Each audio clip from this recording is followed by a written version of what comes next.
ಲೂಕ ಅಧ್ಯಾಯ 24 ವಚನ 35-48. ಆಗ ಆ ಇಬ್ಬರು ದಾರಿಯಲ್ಲಿ ನಡೆದ ಸಂಗತಿಗಳನ್ನು ತಿಳಿಸಿದರು. ಆತನು ರೊಟ್ಟಿ ಮುರಿದಾಗ ತಾವು ಆತನನ್ನು ಗುರುತಿಸಿದಾಗಿ ಅವರು ಹೇಳಿದರು. ಅವರಿಬ್ಬರು ಈ ಸಂಗತಿಗಳನ್ನು ಹೇಳುತ್ತಿದ್ದಾಗ ಯೇಸುವು ಶಿಷ್ಯರ ಗುಂಪಿನ ಮಧ್ಯದಲ್ಲಿ ನಿಂತುಕೊಂಡು ಅವರಿಗೆ, ನಿಮಗೆ ಶಾಂತಿಯಾಗಲಿ ಅಂದನು. ಆಗ ಶಿಷ್ಯರು ಬೆರಗಾದರು. ಅವರಿಗೆ ಭಯವಾಯಿತು. ಅದು ಭೂತವೇ ಇರಬೇಕೆಂದು ಅವರು ಭಾವಿಸಿದರು. ಆದರೆ ಯೇಸು, ನೀವು ಏಕೆ ಗಲಿಬಿಲಿಗೊಂಡಿದ್ದೀರಿ? ನೀವು ಕಣ್ಣಾರೆ ಕಂಡರೂ ಏಕೆ ಸಂಶಯ ಪಡುತ್ತೀರಿ? ನನ್ನ ಕೈಗಳನ್ನು ಮತ್ತು ಪಾದಗಳನ್ನು ನೋಡಿರಿ. ನಾನೇ ಅಲ್ಲವೇ? ನನ್ನನ್ನು ಮುಟ್ಟಿರಿ. ನನ್ನ ಈ ಜೀವಂತ ದೇಹವನ್ನು ನೀವೇ ನೋಡಿರಿ.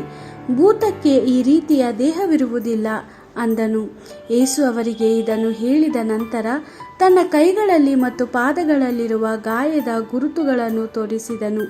ಶಿಷ್ಯರು ಅತ್ಯಾಶ್ಚರ್ಯಗೊಂಡರು ಮತ್ತು ಯೇಸುವನ್ನು ಜೀವಂತವಾಗಿ ಕಂಡು ಅತ್ಯಂತ ಸಂತೋಷಪಟ್ಟರು. ಆದರೆ ಅವರಿಗಿನ್ನೂ ನಂಬಲಾಗಲಿಲ್ಲ. ಯೇಸು ಅವರಿಗೆ, ನಿಮ್ಮಲ್ಲಿ ಆಹಾರವೇನಾದರೂ ಇದೆಯೋ ಎಂದು ಕೇಳಿದನು. ಅವರು ಸುಟ್ಟ ಮೀನಿನ ತುಂಡನ್ನು ಕೊಟ್ಟರು. ಶಿಷ್ಯರ ಕಣ್ಣೆದುರಿನಲ್ಲಿಯೇ ಯೇಸು ಆ ಮೀನನ್ನು ತೆಗೆದುಕೊಂಡು ತಿಂದನು. ಯೇಸು ಅವರಿಗೆ, ನಾನು ಮೊದಲು ನಿಮ್ಮ ಸಂಗಡ ಇದ್ದದ್ದನ್ನು ಜ್ಞಾಪಕ ಮಾಡಿಕೊಳ್ಳಿರಿ.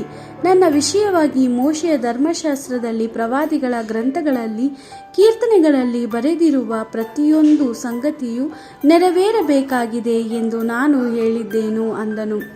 ಬಳಿಕ ಯೇಸು ಪವಿತ್ರ ಗ್ರಂಥವನ್ನು ತನ್ನ ಶಿಷ್ಯರಿಗೆ ವಿವರಿಸಿದನು. ತನ್ನ ಬಗ್ಗೆ ಬರೆದಿರುವ ಸಂಗತಿಗಳನ್ನು ಅರ್ಥ ಮಾಡಿಕೊಳ್ಳಲು ಅವರಿಗೆ ಸಹಾಯ ಮಾಡಿದನು. ಬಳಿಕ ಯೇಸು ಅವರಿಗೆ, ಕ್ರಿಸ್ತನು ಕೊಲ್ಲಲ್ಪಟ್ಟು 3ನೆಯ ದಿನದಲ್ಲಿ ಸತ್ತವರೊಳಗಿಂದ ಎದ್ದು ಬರುವನು ಎಂದು ಬರೆಯಲ್ಪಟ್ಟಿದೆ. ಈ ಸಂಗತಿಗಳು ನೆರವೇರುವುದನ್ನು ನೀವು ನೋಡಿದ್ದೀರಿ. ನೀವೇ ಇದಕ್ಕೆ ಸಾಕ್ಷಿಗಳು. ನೀವು ಜನರ ಬಳಿಗೆ ಹೋಗಿ ತಮ್ಮ ಪಾಪಗಳಿಗಾಗಿ ಪಶ್ಚಾತ್ತಾಪ ಪಟ್ಟು ದೇವರ ಕಡೆಗೆ ತಿರುಗಿಕೊಳ್ಳುವವರಿಗೆ ಪಾಪ ಕ್ಷಮೆಯಾಗುತ್ತದೆ ಎಂದು ತಿಳಿಸಿರಿ.